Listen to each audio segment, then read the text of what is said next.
Hi everybody. Soja Boy as usual. Barkanmu da wuni Hausawa. Assalamu alaikum ga dukkanin fadin musulmai da suke kallo. Da farko zan fara cewa alhamdulillah saboda na fara fahimtan aikin da muke yi confirm yana aiki. Impact din yana bayyana. Me yasa nace impact din yana bayyana? Ina zaune wani ya turo min bidiyo din gwamnatin Niger yanda yake sa doka wanda ta kamata, wanda za ta kawo zama lafiya, wanda za ta kawo natsuwa, wanda za ta kawo ci gaba na al'umman jihar Niger. Da abun a ce zan ba da shawara gwamnati su dauka, da na ce su yi applying din method din da ya applying. Wannan mutanen da ya kira ya ce kada kowa ya ƙara dora wa'azi ko Kirista ko Musulmi ba tare da an kawo mai yayi bincike ya ga abin da ake son a ga wa mutane ba, shine daidai abin da ya kamata a yi inda babu zalunci. Saboda waɗannan mutane yanda kuka ja kira su da lakura wallahi tallahi ba ƙarya bane, su ne asalin ƴan ta'adda. Waɗannan malaman masu zuga mutane ba wallahi kaf arewacin Najeriya ba ku da ƴan ta'adda irin su. Su ne asalin ƴan ta'adda, ba fa malamai duka ba, waɗanda akwai malamai na gaskiya, akwai malamai na kirki, akwai malamai na mutunci. Suna nan a gefe, duk wani abin da ake na rikici baka ma jin maganar su. Suna gefe, in kana son ilimi ka zo su koya maka, in ka je ka same su za su baka. Su ba sa ma bin ka ta social media su ce sai sun maka fadar saboda sun san ba aikin su bane. Su je social media su dinga cha sun san ba aikin su bane. Sun sani cewa akai mutum idan yana son ilimi ya neme shi, ba a zo social media a dinga watsa shi ba, no. In kuma za a zo social media din a watsa shi sosai, a cire mutunci, sai a cire isgilanci, sai a cire san rai, sai a faɗa wa mutane abinda addini ya ce a yi. Babu wanda ya saka gadon addini, babu wanda ya saka gadon addini. Addini yanda yake an gaya maka shi, in ka ji ka gamsu ka karba, in ka ji baka gamsu ba, in ka ga dama ka je kai worshiping dutse, ba abin da ya damu kowa, kabarin kowa daban. Sannan Allah ne mai wuta, Allah ne mai aljanna, sannan Allah ne mai hukunci. Ina ruwanka? Kun zo kun cika wa mutane kunnuwa kullun da ƙarya, kuna ziga mutane, wasu suna ɗaukan makamai suna tafiya suna kashe ƴan uwansu, madadin su yi amfani da kwakwalwarsu su mori rayuwarsu kamar yadda kowace al'umma take moruwar rayuwanta. Ko nan Yarbawa makotanmu, ko nan Niger makotanmu, ko nan Kogi makotanmu, in ka ji za ka suna amfani da rayuwarsu, suna amfani da kwakwalwarsu, kana ganin suna fitar da jarumai a cikin kowace al'amari da ake fitarwa da shi na zamanin nan. Kwallo ne, film ne, waka ne, dambe ne, meye ne, blogging ne, ka duba gani blogging. Tunde Ednut, the biggest blogger in Africa, daga ina ya fito? Kogi. Amma mu shikenan kullun da kaga yaro matashi ka tambaye shi wai me ke damuwa ne a arewacin Najeriya nan, baka ganin ya zagi malam wani malami na? Me malam wani aka zage shi? Bambancin malam wani da kai, karatun da yayi yafi ka, in ka je kai karatun ka samu ilimi fiye da shi, zaka fi shi zama malam. Ina ruwanka da an zage shi? Me ya kai shi yin abin da za a zage shi? Me ya kai shi yin abin da za a zage shi? Wai bayan Allah ma dan ta kai ta kawo kun dawo kun ga baki ɗaya kun rasa ina za ku sa kai. Wai dan an yi magana akan wani wanda baki fa ya bude ya ce ya tashi tun daga Sokoto har tun daga Abuja har zuwa Sokoto a mota, kuma safe mutumin da ni da kai Tinubu ba lalle bane ya san mu, amma ya san shi kuma zai iya ganin maganar shi. Wadan an yi magana akan wannan bawan Allah da yake magana da za ta iya jawo salwantar rayuwar mutum fiye da 1000, wai shine za ku so duk mutanen da suke mutuwa mutunci da martaba da kima so bai kai ku yi magana ba, amma tunda an taɓi malami ku ya isa ku taso ku yi magana. To ina jiran ku bismillah. Tunda humanity, rayuwar dan adam bata da amfani a idon ku, amma tunda wani malamin ku yayi abin da ba daidai bane an yi magana, bai ji kunyan ya fito yayi ƙarya a gaban ƴaƴan shi ba, bai ji kunyan ya fito yayi ƙarya a gaban al'umma ba, bai ji kunyan ya fito yayi ƙarya da tsufan shi ba. Kun zo kun bi mu wambali ku ina kuna ta ƙarya, ana turo mun ina gani kuna ta wani ƙarya waye akan magana Bilal. Ƙarya kuke wallahi tallahi, ƙarya kuke wallahi. Bilal ya bar cikin garin Madina saboda ana yunkurin kashe shi ne wallahi tallahi. Ku je ku yi bincike. In kun ce ƙarya nake, ku je Saudiyan inda asalin labarin yake ku yi bincike, ba gurin waɗannan makaryatan da suke hawa mu wambali suna muku ƙarya ba. Balarabe baya son mu kuma ba za mu so shi ba. Na fi son Krista ɗan Kaduna, na fi son Krista Bahaushe ɗan Kaduna, na fi son Krista ɗan Maiduguri, na fi son Krista ɗan Taraba, da duk wani balaraben da yake numfashi a doron ƙasa yanzu, kowaye shi in dai balarabe ne.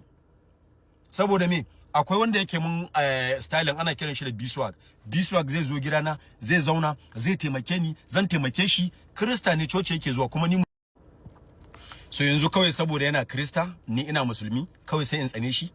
Mutumin da mun fi shekara da shekaru da shi, ya san mamata, zai iya sayan turmin atamfa ya tura wa mamata, zan iya sayan turmin atamfa in tura wa mamarsa, zan je ɗakin mamarsa in zauna, za mu ci abinci. Ba su da wani yare bacin turanci mai ƙarfi wanda ya fi yaren Hausa, ba su da wani yaren da suke communicating da shi on daily basis irin Hausa. Kawai sai in tsane shi tunda ba musulmi bane.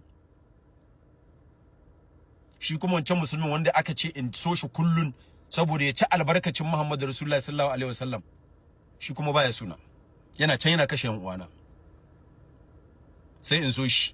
Ƙarya ne wallahi tallahi, ba zai yiwu ba. Idan ku tsofaffi kakanninmu da tsofaffi iyayenmu haka kuka zauna, ku kuka yi rayuwa haka, mu matasa na yanzu wallahi ba za mu yarda da wannan ba.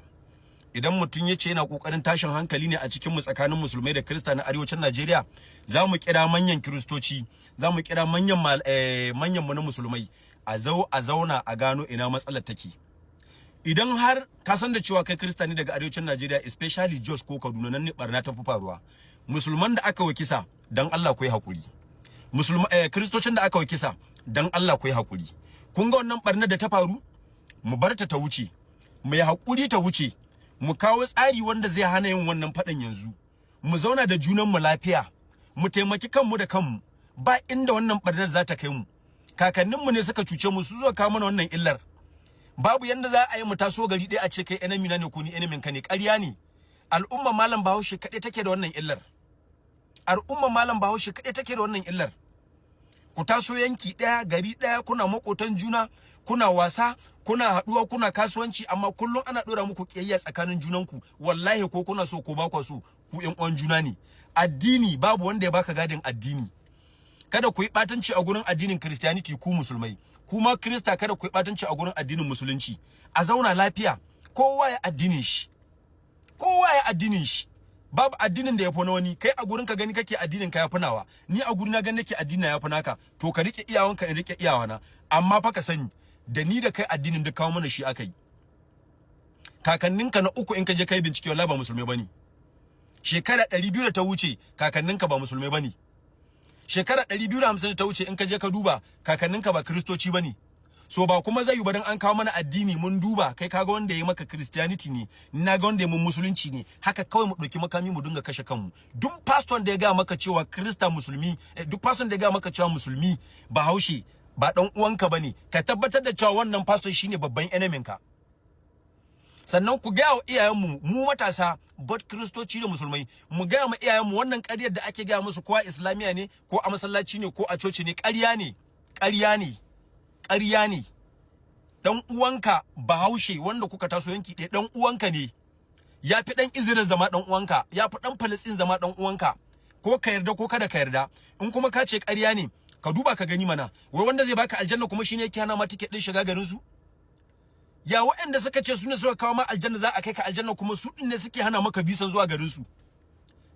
Ya za a yi wanda zai baka aljanna gurin da yake the best eternity for life, inda babu wani damuwa a rayuwanka har illa ma sha Allah, wanda zai baka wannan hanyar amma kuma shine yake hana ma visa? In ayi magana sai a ce okay to ai shikenan tunda su Larabawa ne su ci albarkacin Muhammadu Rasulullahi sallallahu alaihi wasallam, ba matsala, mun yarda sun ci albarkacin Muhammadu Rasulullahi sallallahu alaihi wasallam kuma muna son su. To su mu ci albarkacin Muhammadu Rasulullahi sallallahu alaihi wasallam, su so mu ci albarkacin Muhammadu Rasulullahi sallallahu alaihi wasallam, mu su so mu already sun riga sun ci albarkacin, muna son su su so mu. A'a wai sai a ce maka ina ruwanka da kiyar da suke maka? Kai wani irin mahaukaci ne? Ina ruwana da kiyar da suke mun? To ko kanin babana yake kiyaya da ni ba sai na yi kiyaya da shi ba, balantana wani banza a can, wani banza a banza, wani banza da kwakwalwa ta ma ta fita shi aiki. Duk duniya babu wani balarabin da kwakwalwar shi ta kai taka aiki wallahi. Duk duniya me suke kerawa? Babu ba abinda suke face dare yayi, dama suna da mai kuma su suna da abin nan pattern na leadership mai kyau. Shi yasa ake ganin ko lebaranci kaje, in kaje kasar Laraba zaka ga kai kake lebaranci, su ba sa yi. Duk yanda shugabannin su suke, ko musulmi ne su ko ba musulmai bane su shugabannin, ko mabiyan musulmai ne ko ba musulmai bane, kowa sai an bashi abin da ya kamace shi a bashi a matsayin shi na wanda yake dan kasa. Ku kuma kuna nan kuna ta waye ku Kristoci Israel, ku musulmai ba a ce maka da kai addini ba, ka yarda da addinin ka, amma kai addinin kamar yanda kake ganin Bayarbe.